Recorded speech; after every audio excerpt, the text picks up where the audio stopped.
Hi, it's Milka, and welcome to my channel Connecting Souls, where we talk about everything to do with spirituality, science, and psychology. Today, we'll be talking about the different stages of a spiritual awakening. But what is a spiritual awakening? A spiritual awakening is a realization about your connection with an entity that is beyond the immediate physical world, an entity like God or other intangible sacred spirit.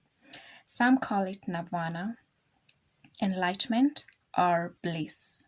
According to Deepak Chopra, awakening happens when you're no longer living in a dream world where you filter everything through your ego and focusing on the future and the past. Instead, you have an almost simultaneous awareness of your individual self and the connection the connection between that and everything else.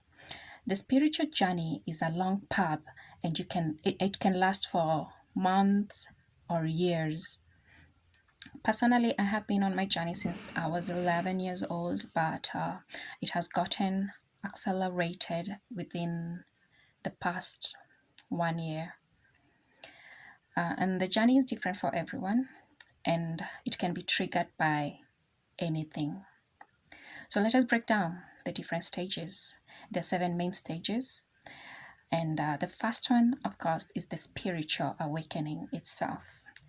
In this stage, you begin to question everything you once knew. You feel confused, lost, and angry. You get disconnected from the things and people you once used to enjoy. You get the feeling like something is missing out of your life, but you're not quite sure what it is. Then you enter the second stage, known as the dark night of the soul. The ancients used to talk about this, but they refer to it in different terms.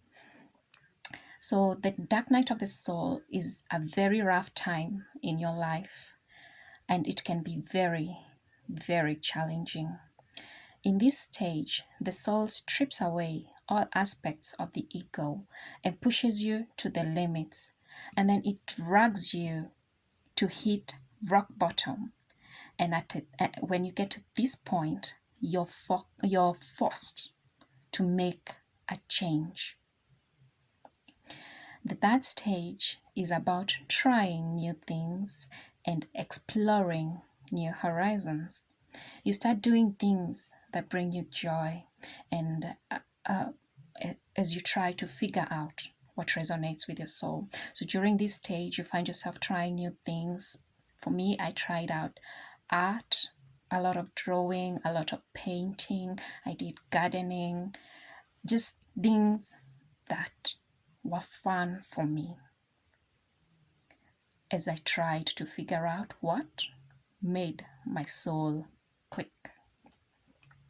And then you enter the fourth stage, in which you start to comprehend and recognize your true nature. Your gifts, your skills, and your talents start to truly show, and you learn how to use them for good. The fifth stage is known as the void, and it's just like it sounds. It's a completely empty space. In this stage, nothing seems to happen, and it can be quite frustrating.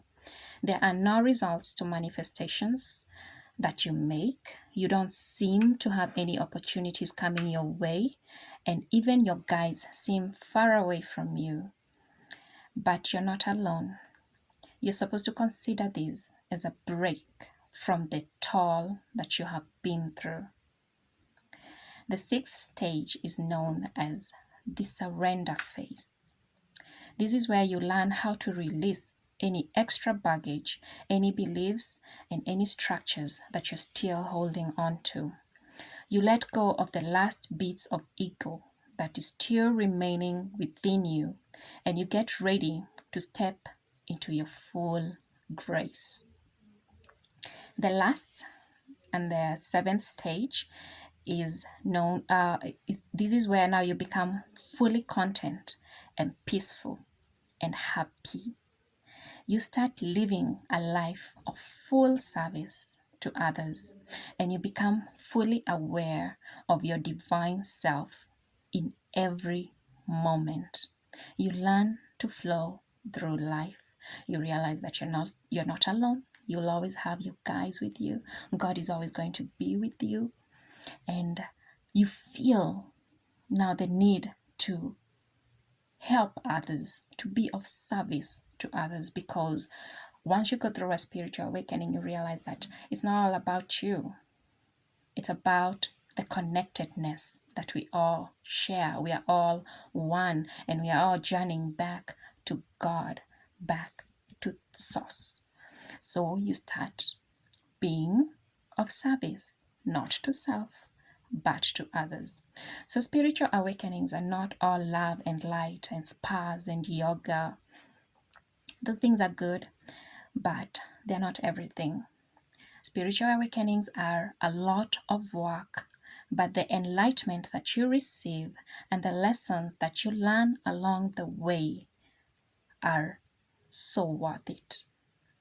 The journey can take anything from months to years, like I said before. So don't lose hope, take heart, and don't rush the process. Just flow. So if you're going through any of these stages, please hit the like button, subscribe, leave a comment, and I'll be sure to get back to you. Thank you.